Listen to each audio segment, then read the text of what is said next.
I'm going to answer a question here in the chat, actually, that Saracen put to me, because I made a comment early on, which I'm happy to back up. Saracen said, Rob, please share what upsets you about the Muslim God.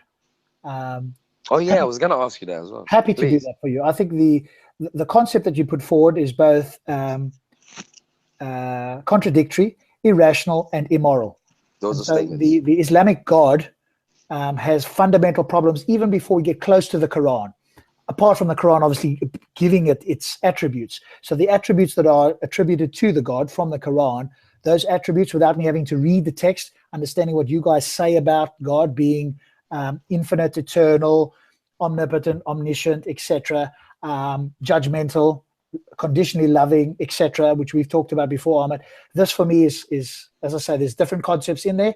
And we there's haven't at least said three judgmental, problems. nor have we said conditionally loving. Say again? We've never said judgmental, nor have we said conditionally. Well, but that's at least don't speak of us. No, but that's self-evident. I'm using the words that describe your God. Are you arguing that that's not the case? My argument is, if you're gonna argue against the Islamic God, argue it based on what the Islamic God says about God. Does the Islamic God judge people? Yes. Okay, so it's judgmental. Is the Islamic God unconditionally loving? Or balanced? Is the Islamic God unconditionally loving? But wait. Let's discuss the judgmental part that you made. Or you could say balanced. Does he judge people? If he doesn't judge people, then I retract my statement. Does he judge people? Yes. What do we call an entity that has a mind that judges people? Does he have a right to? Is the first question. No, that's not the question. It's a complete red herring. Don't go there. Don't go there. Why is it a red herring? You challenge my position. My position is that he's judgmental. You said no, he's not, and then I ask you, does he judge people? You said yes. I ask you again, somebody or an entity or a thing that's conscious that judges other things. What is the term we give that? Judge. Or judgmental. Or judge. Judge or judgmental. A person is judgmental if they are making a judgment. A judge has a right to be judgmental. It's his job. Because we allow him to do that. It's stupid. That's got nothing to do with it. Remember what because we allow him to do that. Well, fine. Or because I'm not permitting allowing God to do that to me. Okay, or because he has a right to do that. No, he doesn't have a right. No, nobody's got an intrinsic. It doesn't matter. It's judgmental. Finished. Does the judge have a right to judge you if you commit a crime? If you commit a crime, does he have a right to judge you? If we've given him the authority to do so, then we accept that. He doesn't have it intrinsically. Living in this country, can he judge you whether you like it or not? Yes, because we've given him the authority to do so. All right. Even if you haven't given him the authority to do so, can he judge you? No. Can he not? No. If you commit a crime, will you not be in front of the law? You're talking nonsense again. Stop doing this. No, I'm not. You guys always try to paint a little picture, and then you try us to argue from that perspective. No, Ahmed, how does one become a judge? Do you just wake up one day and decide to start judging people, or is there a process by which you become a judge? That's not. This is completely off topic, but I know where you want to go. So that's not the question I asked. Is your God not judgmental? Is there a judgment day? My question is there a judgment day? Does a judge judge? Is there a judgment day? Yes, just like you will go. So God is judgmental. Just like you will go to court if you commit a crime. It doesn't matter. Is your God judgmental? Why do you accept one particular judge and not the other? It doesn't matter. Is your God judgmental? Yes. Carry on, Rob. Judgmental, as far as I'm concerned, that is something that people only use to people that have no right to be. A judge, it's his job to judge. So therefore, God is not judgmental in that sense. He's just the judge. Okay, which I don't accept. I didn't give him that authority. He's got no authority over me. He's judgmental, and I don't accept that. With that argument, you don't necessarily have to give the judge of this country any authority whatsoever. However, if you commit it, you don't have to. You don't have to. Ignore this. He's going to drag you down. Let me give you an example, Rob. No, Ahmed, you don't have an example. I know plenty of people. Wait. I know plenty of people who don't have a national insurance, who don't have a passport, who don't vote, who are, I'm sure you've heard of them, those people that call themselves a free man on the land. Are they gods? Free man on the land. However, if they commit a crime, they will be in front of the judge and they don't have a choice. Right, moving on. So he's judgmental. You've agreed that. No, I haven't. He's not unconditionally loving. He's conditionally loving. He only loves those who do certain things for him. You can't. There's a limitation. See, unconditionally loving is injustice. Ahmed, we are no longer interested in your opinion because we know by now it is tainted. This is not about. It's not about an opinion. The claims you're making is incoherent. For example, you say, I'll tell you why it's incoherent. When you say unconditionally loving, you're basically saying that it's unbalanced. You can also love evil. No, so you should love evil as well. I'm not. It's not unbalanced. Don't use different words. I'm saying unconditionally loving God. An unconditionally loving God is the highest level. I don't accept anything less. Yours is a conditionally loving God. I don't accept that. Yeah, but your idea of an unconditional loving God would also love evil. Yes, correct. So that's correct. 100% correct. Your unconditionally loving God is by definition unconditional. He's unbalanced. No, there's no balance. The highest level. You see, your level of thinking hasn't. If there's no condition, how can you have no condition and balance? Yes, it would be imbalanced because it's all loving. Next. Well, I don't like all loving. I don't think that's a good term personally. So I'll stick with unconditionally loving. For me, that captures the nature of a God. But Stop agreed, that's imbalanced. No, he doesn't. He didn't. It's imbalanced. It is because you cannot have a God that is unconditionally loving and at the same time have hell to send people to as the worst punishment. It's impossible. Well, I agree. Right. So he's not unconditionally loving. He's judgmental, and he's immoral in my view as well. So he's created us apparently, given us apparently free will. Neither of those I accept. And then he's going to judge us on things that he already knows we're going to do, and then we're going to burn forever in hell. This is the worst sort of dictator. This is like Kim Jong-il on steroids times a zillion. He doesn't live in that world. He doesn't judge you based on circumstances outside of your control. Yes, he does. No, he doesn't. This is the Islamic God. Yes, he does. This is the Islamic God. Don't you think I know a little bit more about my religion? Hey, give it a break. No, you don't. You don't understand the concepts, though. You're not fully versed in the concepts. Oh, really? No. I mean, it's an obvious contradiction which none of you Muslims will accept. You cannot have a God that's omniscient. I'll tell you why it's not contradictory. You are not judged because of circumstances outside of your control. You are judged based on bullshit. That's absolute bullshit. You can prove otherwise. I can prove otherwise. In Islam, you are judged by your intention, not so. No, you are not. Yes, you are. No, you are not. Yes, you are. Prove otherwise. Prove me right. Okay, I can prove otherwise. Read 9.5. Sorry? Read 9.5. 9.5. All right. Bring it out. Okay, so I'll carry on because the people in the chat wanted to hear what my argument is, and you're just arguing for the sake of it, seemingly. You're not understanding me. I don't know. So Saracen, for you, because you want to talk about this, like I say, God is irrational, immoral, and has contradictory nature in the following sense. God is omniscient, apparently, according to yourselves, and yet we have free will. Now, this is what I really want you to hone in, because no Muslim has asked. I just read 9.5. So no Muslim has actually answered me on this. Completely irrelevant. Mute you for a moment. I'm just muting you there for a moment so I can finish, Ahmed. So no Muslim has answered this question for me. Maybe, Saracen, you can actually do this. If God is omniscient and he knows everything we are going to do to the moment we die, it is completely contradictory to then say that God knows we have free will. I am not, listen to me, I am not saying that we do not think we have free will. We are limited beings. We don't know the next thing we're going to think. We don't know what we're going to do tomorrow. So from our point of view, we've got the illusion of free will. I'm not talking about humans. What I am talking about is God knowing what we're going to do, and God also then knowing that we have free will. That is a contradiction. So God must know what we're going to do, which is your claim. Therefore, he knows we do not have free will. So he is allowing us to live in this bubble thinking that we have free will, but all the while knowing that we do not. That's my position on the free will versus omniscience paradox? That's what you have to answer. And it does you no good to say things that I've heard in Speaker's Corner, which is just complete red herrings, which is, oh, does knowledge mean he's forcing you to do X? That's like saying, how tall is Tuesday? It's completely irrelevant to the discussion. He's all-knowing. He has all knowledge. Therefore, he knows we do not have free will. Forget about what we know. I don't care what we know. I only care about what he knows and the paradox that he has. Hopefully that's clear. Now, if you can overcome that, I welcome you to do so. Now he's going to go on 9.5 first. Now watch this. I just went to 9.5. I'm going to leave it alone. Stop. You're so cheeky. I'm going to leave 9.5 alone. Bottom line is, I see where you're coming from, Rob, and I will totally understand what you're saying. However, bear one thing in mind, and please be fair.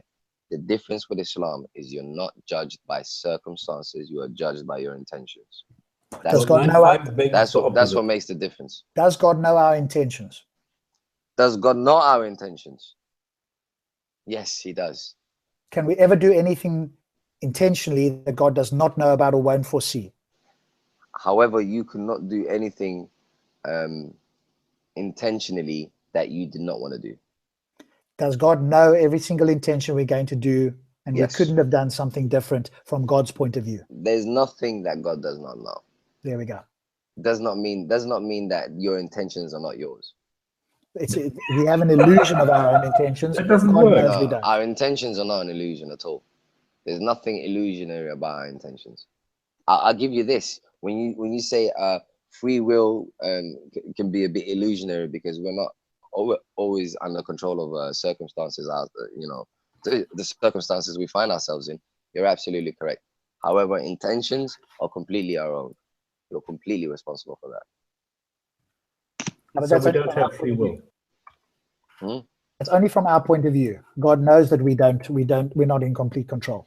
As long as you accept, I'm glad you said that, from your point of view, as long as you accept from your point of view you that didn't your hear me. intentions are yours, then you know the score. But again, you've misunderstood me completely. I said, forget about us. You see, you keep going back to us because that's your only escape. You're trying to muddy the waters. And I've heard this in Speaker's Corner, but I won't allow anybody to get away with this. I'm sorry, you're not going to get away with it. Forget about what we know. I've just said to you, and I made it very clear, and I try to say it about 3 times, you still go back to us. Forget about what human beings know or don't know. Don't worry about what we know and don't know. All I'm interested in is that God knows that we don't have free will. That's all I care about. Do you accept that God knows that we do not have free will? God knows that there is nothing outside of his knowledge, of course. So does God know then that we do not have free will? So he's looking down on us, having a bit of a smile or a smirk or a whatever, and going, hey, they think they have free will because they're not me, but I know exactly what they're going to do. And the best analogy to use comes from Sam Harris, which is, you're a puppet as long as you love your strings. That's the concept to think about. From God's point of view, he's got invisible strings that we don't know about. We think we've got free will. He's going, do you know what? I know what you're going to do, so I know you don't have free will. That's my only question. You've got to accept one of those two. I see what you're saying, but God is not concerned with what you're going to do, like I said. God is concerned with why you do what you do. He's concerned with intentions. He's not concerned with what you do. So why would you predict it? He's only concerned in intentions. Yeah, but he knows what those intentions are going to be. You can't escape it by saying that, I'm afraid. He knows what those intentions are going to be. It doesn't mean that they're not yours. They're only mine in the sense that it seems like they're coming up. In every sense, Rob. No, it's only mine because I think that it comes from within me. God already knows that it's coming. And by the way, I won't go there because it's you'll get confused if I go there. So let's leave that point. Being so patronizing. It'll just take us off in another direction. You don't even realize that you have lost the argument. You don't even realize that you failed. This is the problem. I know you've enjoyed this discussion. Stop. I know that for a fact. You are like the person where he says, you haven't even hit me. And then I say, well, please nod. And that's when you realize that your head's going to come off. You don't realize it. I like you too. You can't really escape this, but I see where you're trying to go. Because there is an escape, you try to bring in our thing, and you're trying to link the two. And supposedly, and I say in inverted commas, smart Muslims in Speaker's Corner have tried this as well. They can't address this point of mine, and so they're trying to go to other things, and they're using red herrings. But I've been doing this for a little while. I'm not an expert, but I've been doing enough now. And No, but you is your can't answer the argument point. is your argument God shouldn't know your intentions No, in order for it to be I mean, genuine? I've said it very clearly. I think I don't know how Rob, much do you happen to have the clip of Monty Python with the Black Knight who is being like slaughtered and he still thinks, I'm going to beat you, I'm going to beat you, I'm going to beat you? Guys, I'm gonna have a quick smoke break. I'll be right back. It's been a good one. I'll be right back. Isn't smoking not a good thing? Sorry? Isn't smoking bad for your health? It's called a smoke break because it's a short one. Be right back. Right. Do you know the clip where Monty Python goes and he hacks the arm off and the guy says, well, I'm going to beat you, I'm going to beat you. And then he hacks the leg off and the guy still says, I'm going to beat you, I'm going to beat you. Do you know that clip? No, I haven't seen that. No, I haven't seen that. This is what exactly this reminds me of. It's a Monty Python clip. I don't even know what it's called. I don't know if somebody in the chat knows what it's called.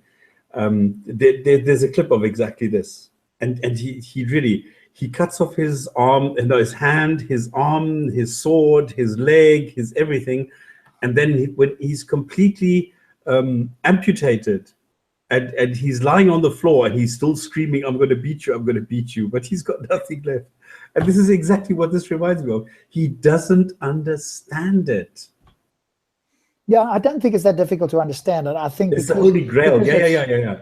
It's completely contradictory. So it's like you have to escape it by going somewhere else. And the only place you can go is back to humans and say, oh, well, humans have got free will. Well, no. A, of course we don't, but B, we only think we've got free will because we're not omniscient. If we were omniscient, we'd know exactly what our whole life is going to be, and it would almost not be worth living because you'd be doing it. But that's obviously God's position. And Sarah said, as Muslims, we have people representing us who can't grasp the higher concepts. Yeah, I saw that. I'm not sure what he means by that. Maybe you can clarify that. I don't know what you mean by can't grasp the higher concepts. Please remember, these are concepts that yourselves, Muslims, are putting forward. We're interrogating the concepts. That's why I say to you, I don't accept your God, even if it was demonstrated to be true. It would be like a literally, and I'm not making a joke in that sense. It would literally be like a North Korean Kim Jong-il, but even worse. And I compare that, as I say, with an unconditionally loving God that has no punishment. That the only place, if there was such a thing as heaven, we'd all go to heaven. Now, this, of course, no theist can accept because they all have this, if I may say so, a lower level of thinking that there has to be divine or cosmic justice. For them, without this, the God is not a God. And, of course, for me, it's exactly the opposite. The God that creates us, that supposedly gives us free will, which, of course, we don't have, but then wants to punish us and do it for eternity, for those. In fact, I'll put this claim out. Here's my position, Saracen, just for you. I think that, in fact, it's a capricious God who's joking or evil, who's pretending to be good because you won't know the difference because he's able to do this. He's much more powerful. We won't know the difference. And in fact, the test in life is to reject this book because it doesn't come with enough evidence. So in fact, in my world, atheists are going to heaven, and anybody who believes this book, who hasn't done enough critical thinking because there isn't enough evidence, is going to hell. So now you prove that my concept of God is incorrect, and your version is going to judge us, and those of us who don't believe are going to go to hell. You show me that that's more coherent or better than my version. I love TDS Dave. What do you mean our notion of free will makes no sense? It makes sense to Muslims.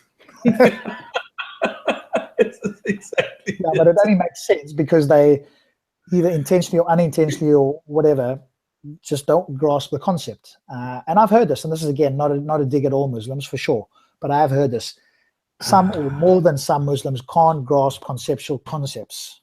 I know that sounds funny. Can't conceptualize certain things, and so it's a challenge because I also think it's maybe the educational thing. It's like follow the book.